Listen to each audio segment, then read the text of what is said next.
Like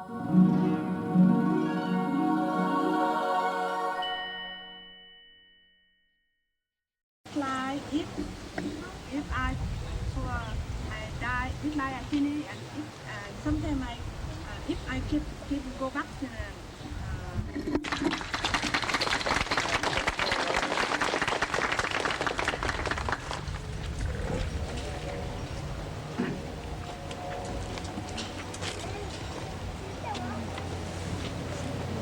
本来嘛，我愿意坐得下，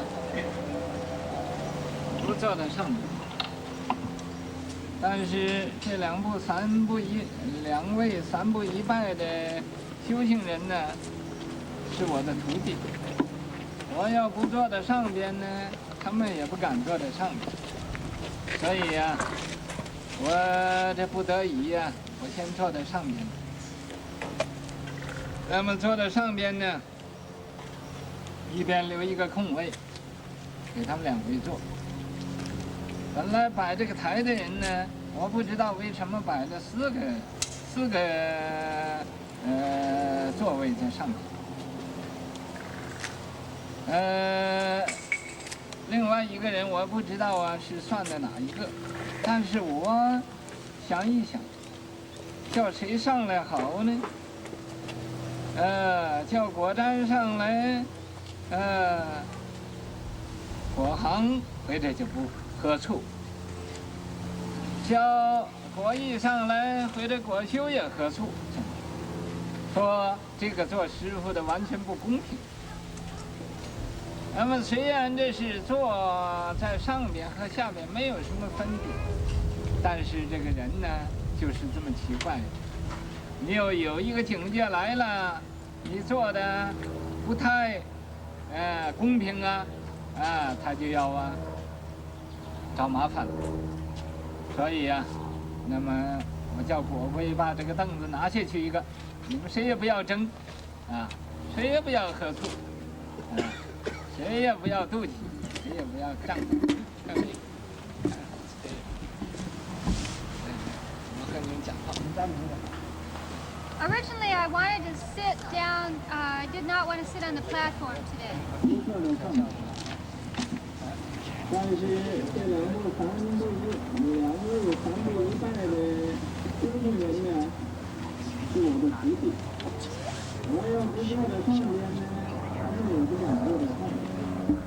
所以But these two cultivators who bowed are my disciples, so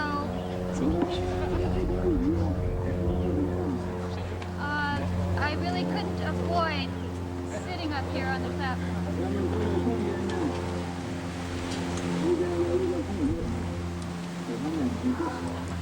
And there were two places up here for them to sit.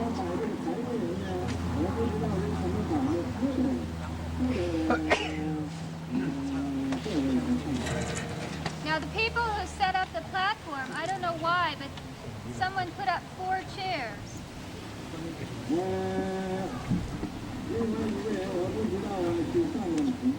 And I don't know who the 4th person was that they had in mind.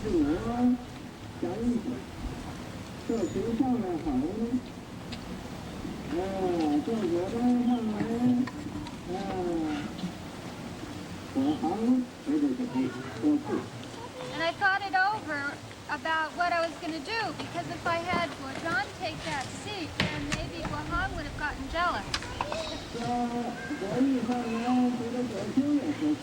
And if Guoyi got up there, then maybe Guosho would have been drinking vinegar. And saying that their teacher was really unfair.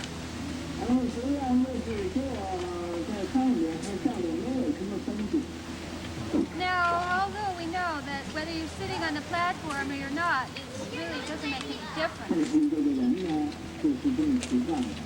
But people can be really strange.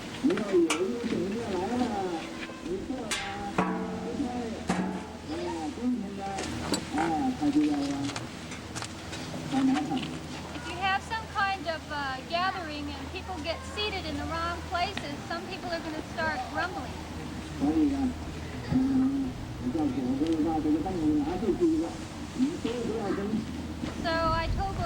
take that extra chair away.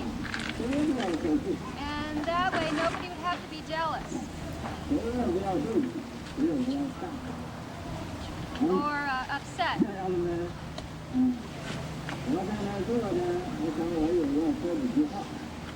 So as long as I was up here, sitting up here, I thought I might as well say a few words.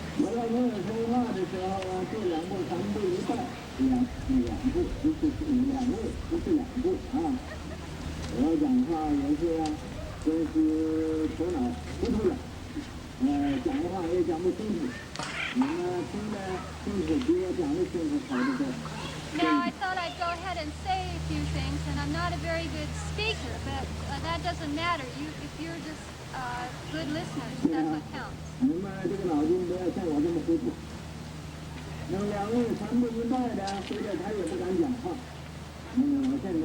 Now, maybe the two cultivators might not want to speak. So I thought I'd first sort of pave the way, sweep the road.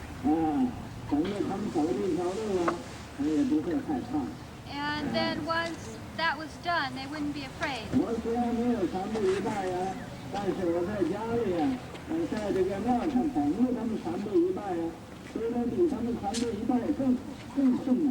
Now, although I didn't go out and bow once every 3 steps, I think that it's possible that back at the temple where I was working harder than they were. I was enduring even more suffering.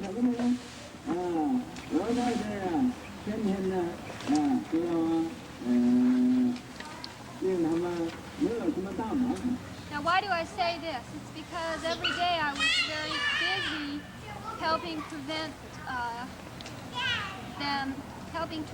them from having any big problems. That was what I was hoping to do. I'm not saying that I could do it actually, but I was wishing for this.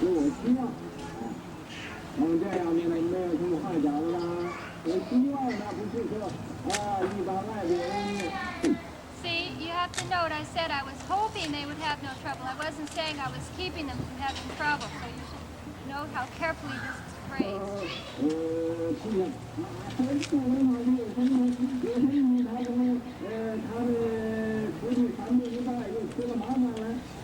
And this was so that, well, let's say there was some problem, then people would have gone around saying, oh, that Dharma master, he says he has spiritual penetrations, but then why did his disciples get in trouble in their bowing?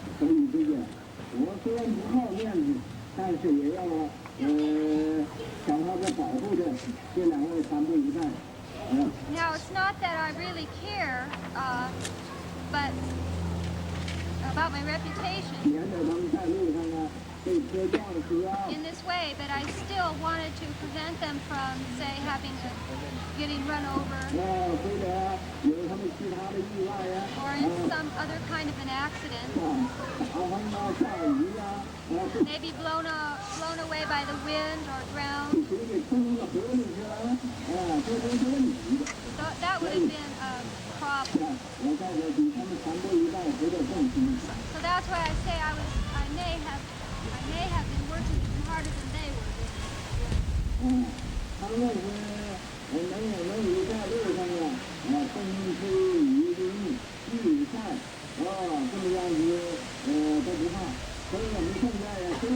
So they were out on the road all this time, and they weren't afraid of the wind or the rain or the sun, the heat of the sun.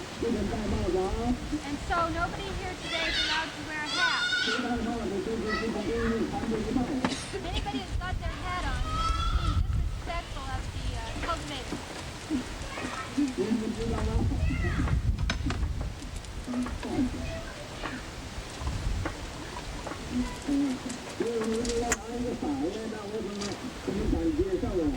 So somebody tried to give me an umbrella. How could I possibly go for something like this? I mean, what would it look like? Nobody else has an umbrella, and I'm a big sissy up here with an umbrella. So I'm trying to act like the emperor.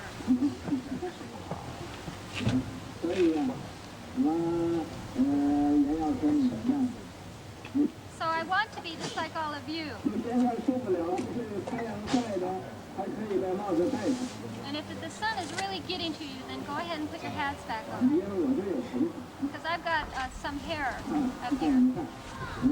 Doesn't matter. But those of you who have just shaved your heads, the sun might blister your head off. So you shouldn't do what I tell you to do. Because everything I say is half true and half false. It's not entirely true. And it's not entirely false.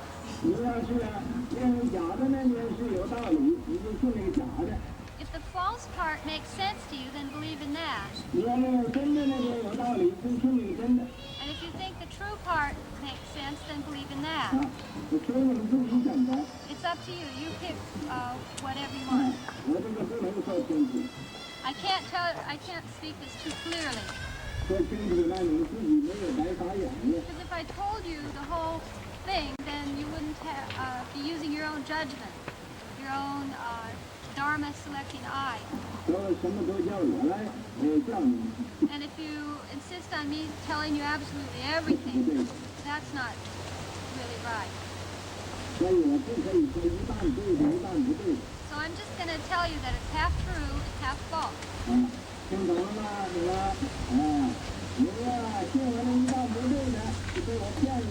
you understand now? If you pick the false part to believe in, then you'll get cheated by me.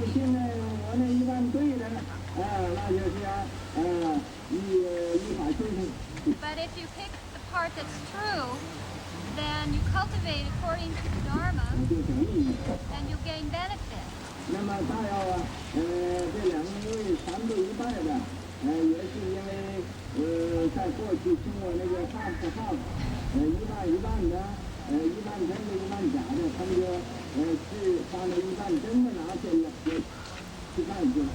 Now probably what happened were the monks, the valley monks, listened to this half and half teaching of mine, and they managed to pick out the true half and cultivate according to that. And they just let the false part be. That's all. That's all there was to it. Okay?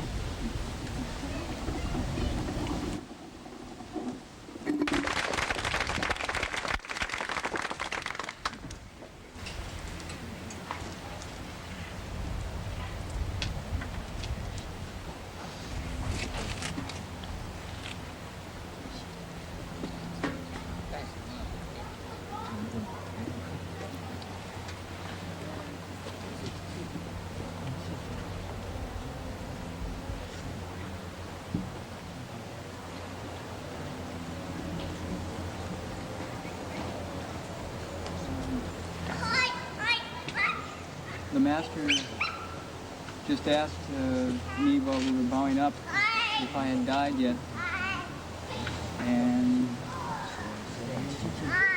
I should explain this so nobody will get the wrong impression that the master was maybe wishing bad luck on myself. The dying that the master was talking about was the dying of the self, the dying of desire, and not the dying of the person, not the dying of the cultivator.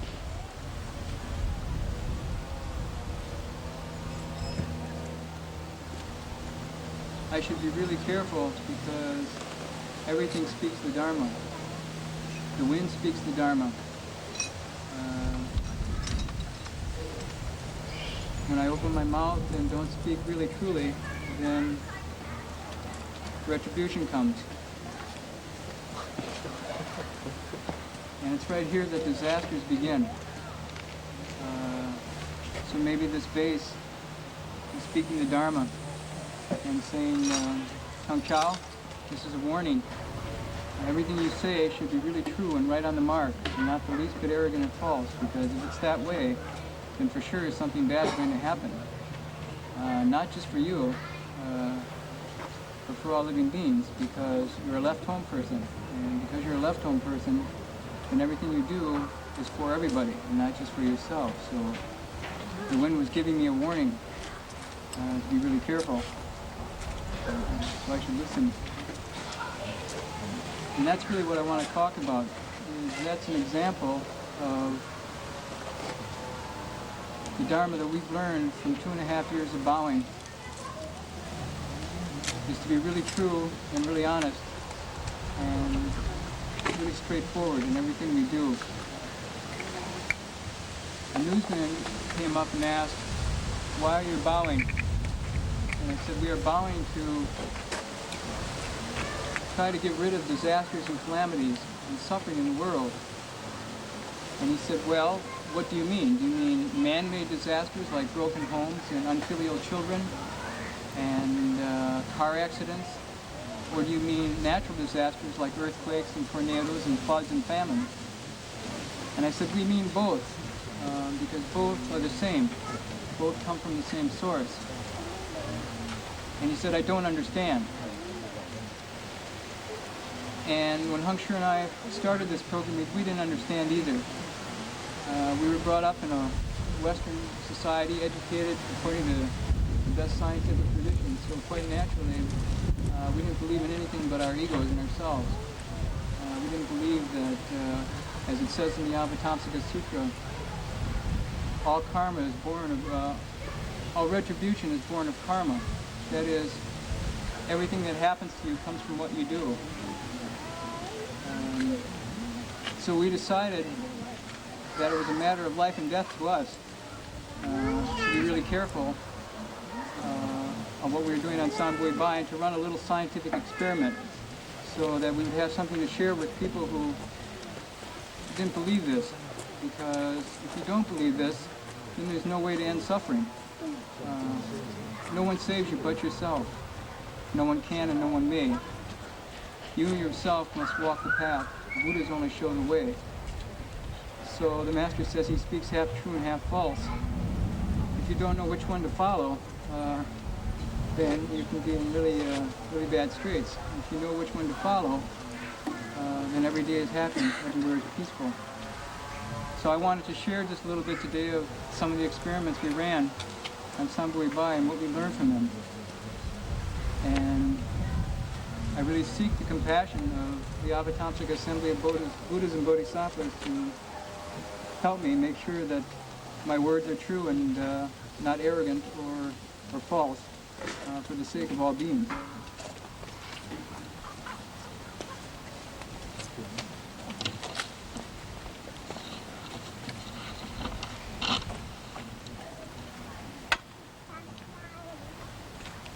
The two outstanding lessons of this whole pilgrimage are both within the Flower Adornment Sutra. One is that everything is made from the mind alone. And the second is that everything that happens to you comes from what you do.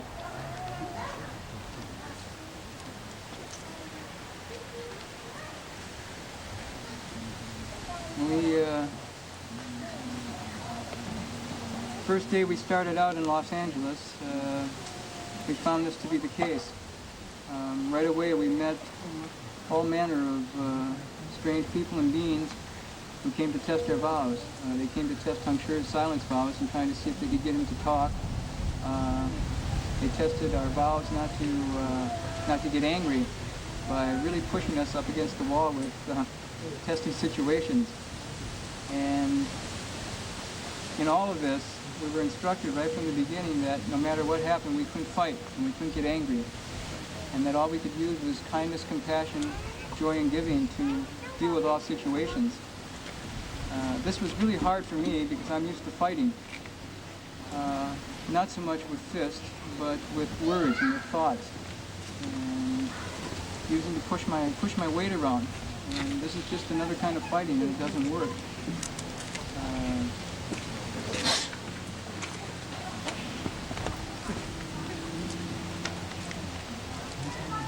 We found that when we held our precepts, this is really important. The 5 precepts are the basis of everything. If you can hold the 5 precepts, not only are you assured of never being born in the lower regions as a hell, a hungry ghost, or an animal, you're always assured of being born at least as a human being. This is really important. And if you keep your vows, if you make vows and keep your vows, then wherever you go, you'll be okay. We found this to be the case when we started bowing, we bowed up to Vandenberg Air Force Base. At this time, incredible storms came up. I guess you'd call them typhoons. There were winds up to and exceeding 100 miles an hour all throughout the area. And heavy flooding. Trailer trucks and semis were blown off the road, and whole little towns were completely leveled by these winds.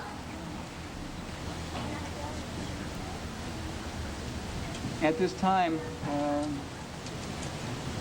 we hadn't really done anything too bad. So we had kept our precepts pretty much, and we were holding tight to our vows, and for some reason we came through okay. We never got touched by the winds, and we never really got touched by the rain. Wherever we went, who was ever looking after us and taking care of us was really compassionate. And we came out okay. In fact, days went by when it was pouring rain and it never rained on us. And as soon as we started false thinking about, gee, it's not raining on us, we got drenched. There have been times when we could actually feel the presence of, I don't know what to say, protecting spirits. Not only of our teacher, but of spiritual beings around us, protecting us. This happened at the beginning in Los Angeles. I'm sure at one time had a vision of walking to Bodhisattva just before an accident took place, and there was no accident as a result.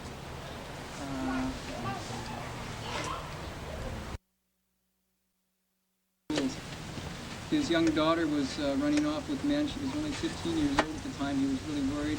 He was really mistreating his young child physically and emotionally, and he and his wife were contemplating getting a separation.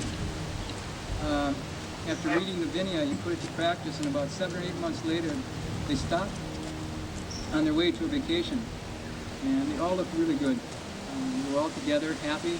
The younger daughter, older daughter, had come back home and was living with him again.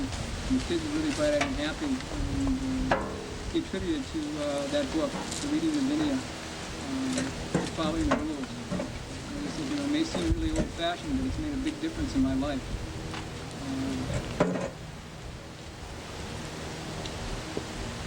So we really found that all our problems come from selfishness, and all disasters come from greed, anger, and stupidity.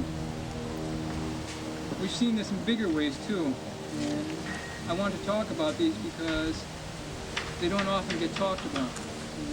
Puncture and I have been really skeptical about these things, but now I've come to really believe them. For example, it's a fact that there haven't been earthquakes in San Francisco. Now, why is this the case? And San Francisco is right on the San Andreas fault zone, and it should have earthquakes. It should have gone under into the ocean a long time ago. And it's clearly because of the vow power and precept way virtue of our teacher. I don't say this to give anybody a high hat because we've been told not to give high hats. So I'm giving a high hat to the power of the Dharma and to the power of pure precepts, that the way and the response intertwine and hard to conceive of. That if you're really pure, then magic things happen to you. And the city of San Francisco hasn't had any earthquakes, nor has Hong Kong, when we were there, had any typhoons when the Master was there, because of the same thing, because of cultivation, because of the power of pure precepts. When we were in LA, we rode down to LA and we barely made it to LA. The storms were so bad, the roads were flooded out, and we were in the blue VW bus at the time. We floated through a couple of puddles on the highway, but the tires weren't even touching the ground. It was so heavy. We got to LA and there was a medicine master repentance ceremony going on. And all the people in the LA area had come to Gold Wheel Temple and were holding a medicine master repentance to eradicate the causes and conditions of disasters and illness and suffering and calamities. And at this time it was really strange because the mayor of Los Angeles had declared a state of emergency. In fact, many homes had been wiped out and things were bad and there was more storms coming in. And yet, the Gold Wheel Temple in the surrounding area, nothing happened. And many of the disciples came back and reported at that time that in their neighborhood, huge trees had gone down and ruined homes right next door to them, but in their own homes, nothing had happened either. And at this time, I remember it being said that this was attributed to the sincerity of the people participating in that weekend medicine master repentance. We witnessed it ourselves. It was really hard to believe. Not only that, but during the repentance, a huge tidal wave was coming in off the ocean, and somewhat short of the city of Los Angeles, suddenly dissipated and was gone.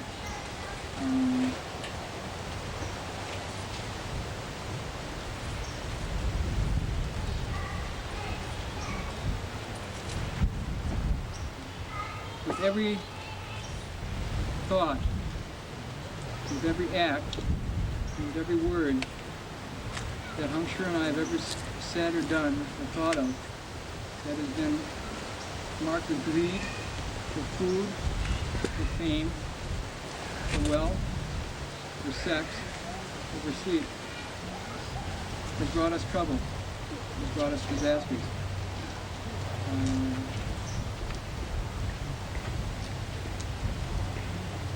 Every time we've kept the 5 precepts of not killing, not stealing, no sexual misconduct, no false speech, no drugs or intoxicants, not even thoughts of those. We've always been okay, and there's been really magical responses around us.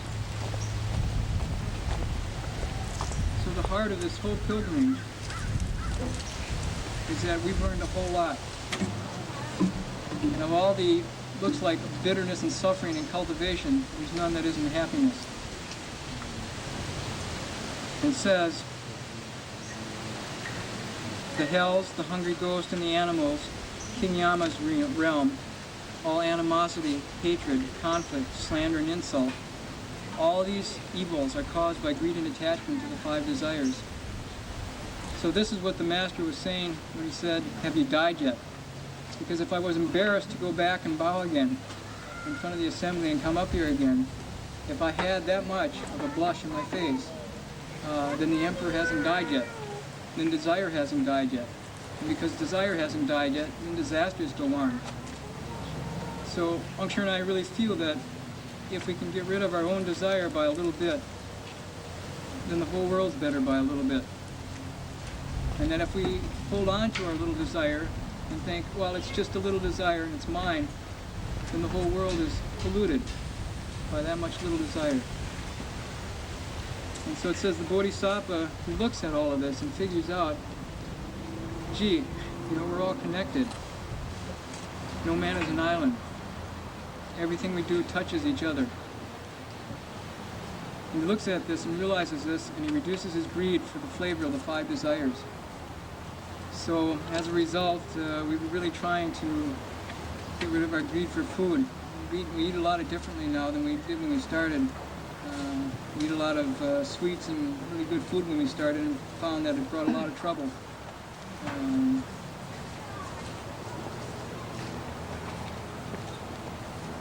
I've really tried to control and reduce my sexual desire, because more than anything, this is the heart of all desires.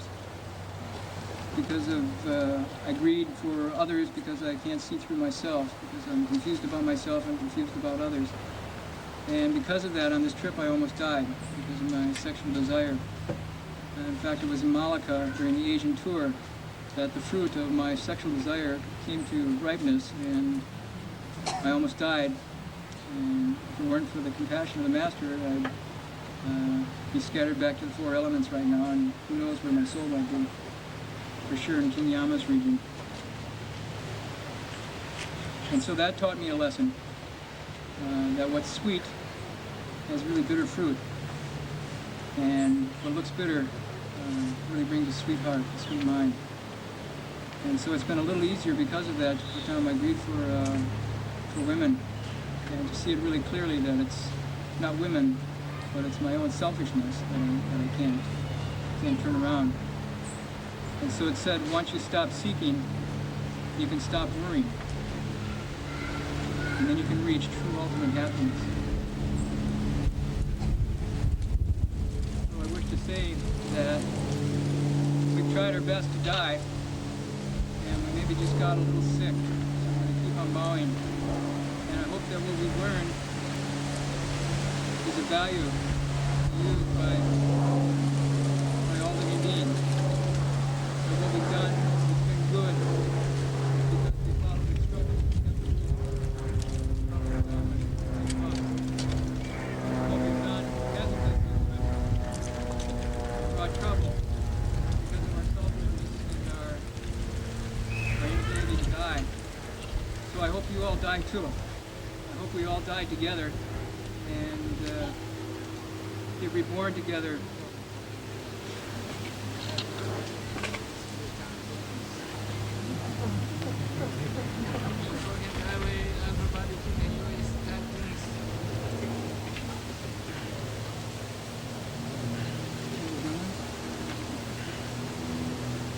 I don't know, we haven't read the news, so we don't know these people. Maybe that's not so good. But I hope you die anyhow. I hope we all die together. And I hope we all stay together and meet time and time again to cultivate the way together and to help each other reach the path. We transfer at the end of all our day of bowing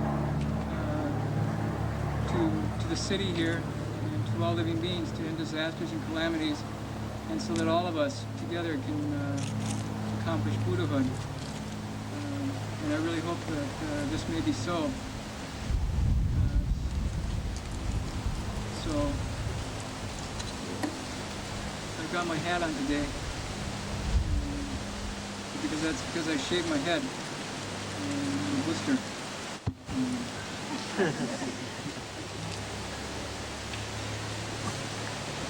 I should stop talking. Peace and way to all.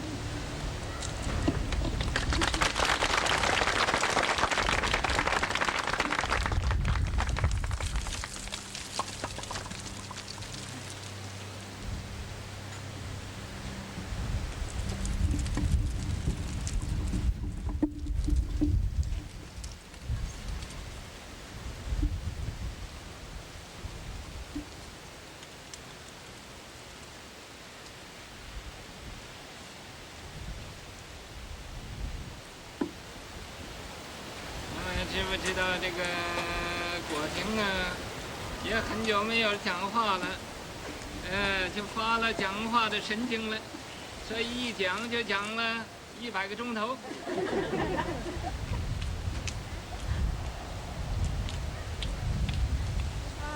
Everybody, in case you don't know it, Dharma Master Heng Chau hasn't talked in a long time. Today got a chance to talk, and he went into a kind of talking insanity and talked for 100 hours. No enough. Still no enough.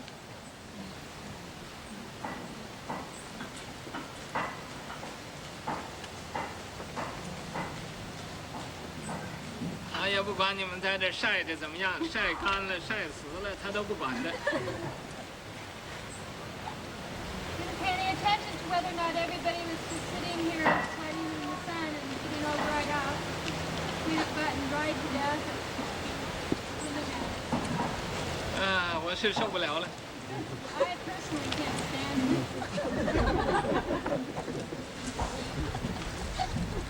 我想要跑也跑不了了，你说怎么办？ I really had itchy feet. I wanted to get out of here. But I couldn't do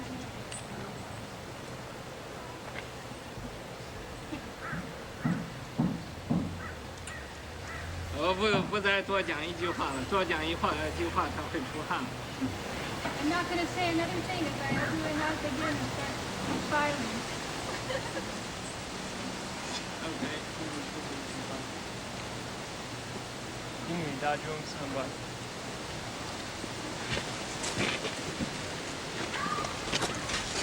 请坐下，请你们坐下啊！这是要英语大众。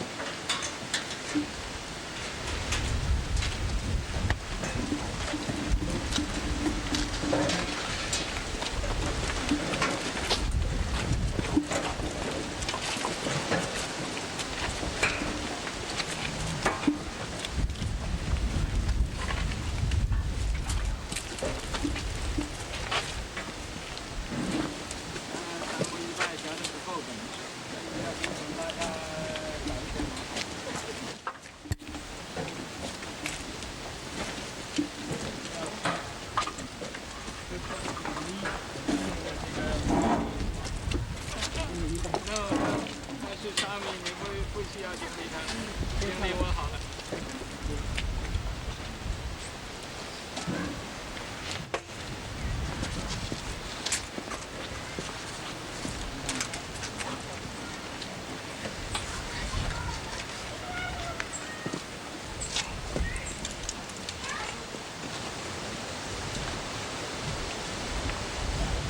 我不多讲话，就是要简单的说几句。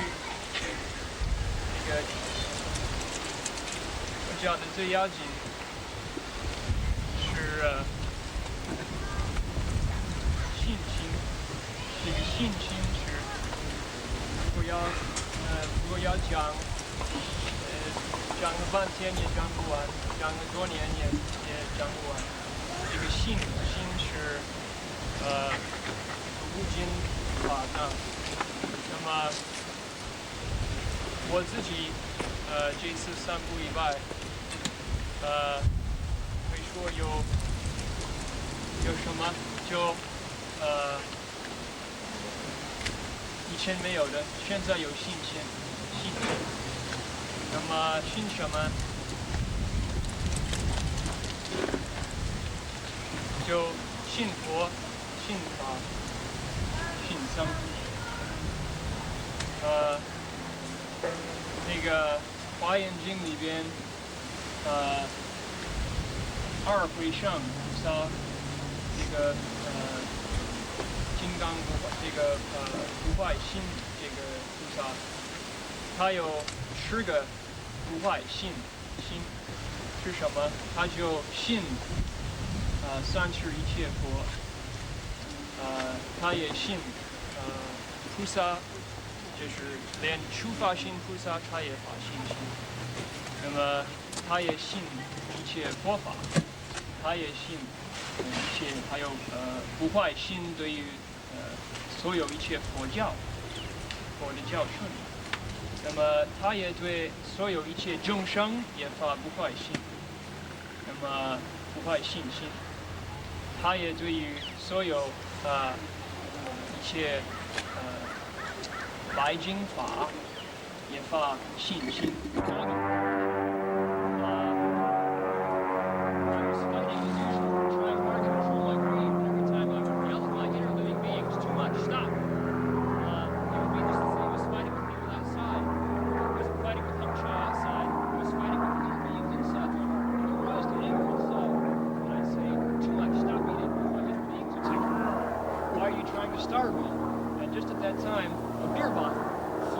Smashed our side window right behind the picture of Anya Bodhisattva of great compassion.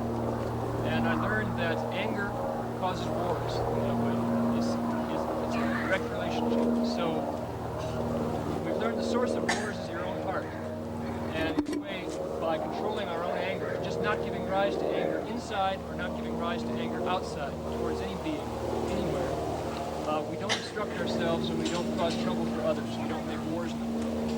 The third thing we transfer to every day is that the city of 10,000 Buddhas might be quickly and easily accomplished for the sake of all beings in the world. And we really believe, we have indestructible faith, that this is the source of a lot of goodness in the world. And as I bow to everybody in the assembly and cause you trouble, as the Master says, I'm bowing to 10,000 Buddhas. I'm bowing to 10,000 Buddhas in your hearts, and I'm bowing to 10,000 Buddhas in my heart, and I'm bowing to 10,000 Buddhas in empty space all around us. So that's what Sanbui Bai has been to me, and it's been a source of indestructible faith in the Buddha, the Dharma, and the Sangha, in all pure white Dharmas that can be transferred, in Bodhisattva Dharma masters, in the Buddhist teachings, like cause and effect, like giving is the practice of happiness. We've learned that giving is the practice of happiness. And I vow to all I have indestructible faith in Bodhisattva Dharma masters, indestructible faith in the Buddhist spiritual penetrations, and indestructible faith in the clever, expedient means of great bodhisattvas who can take ignorant living beings like this one, and no matter how greedy, no matter how hateful, no matter how many false views we have, they can trick us into going towards the good. And as my indestructible faith.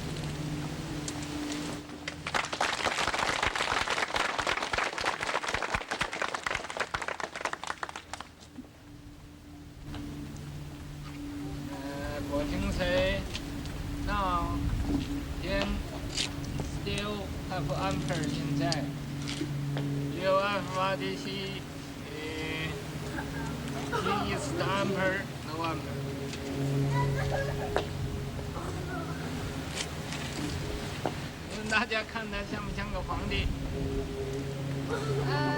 Dharma Master Heng Chau saying that, or says that he's still an emperor inside. So everybody should take a good look at him and let's figure out, is he an emperor? Does he look like an emperor?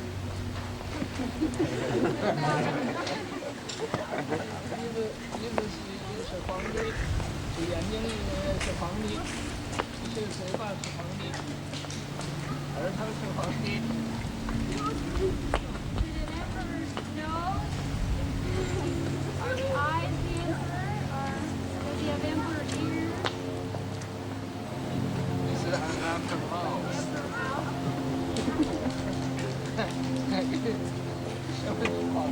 Just exactly what is it about the emperor? Or what is it that it is?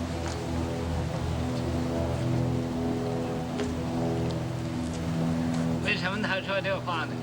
他自己大家觉得自己坐在这个地方讲话，那么这个果真呢站在那儿讲话，他自己一比较啊，大家这个皇帝又现出来，就是我告诉你。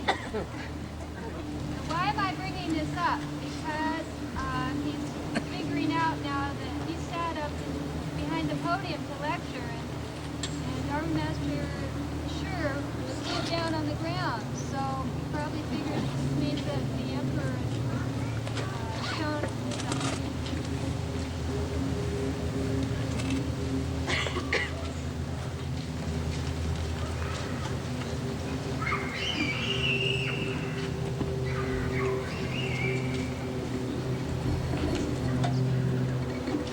I'm still the emperor.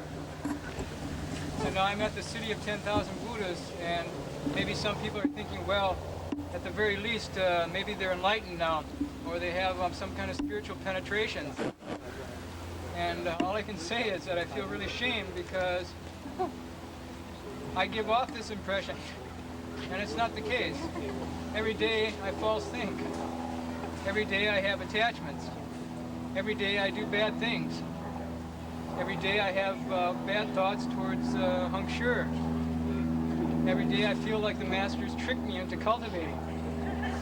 Every day I false think, well, maybe I could still be a layman and do this. Yes. But then I think, no, I can't be a layman and do this because it makes me sick. I can't go back. I get sick going back. All I can do is be a left-home person. I've been tricked. So I think all these things. So where's the pure and lofty in this? So I feel ashamed. And yet I tell these stories and you don't know that what's really going on. The man got up and spoke and said, yes, like the sea, very simple on the surface, but underneath very complex.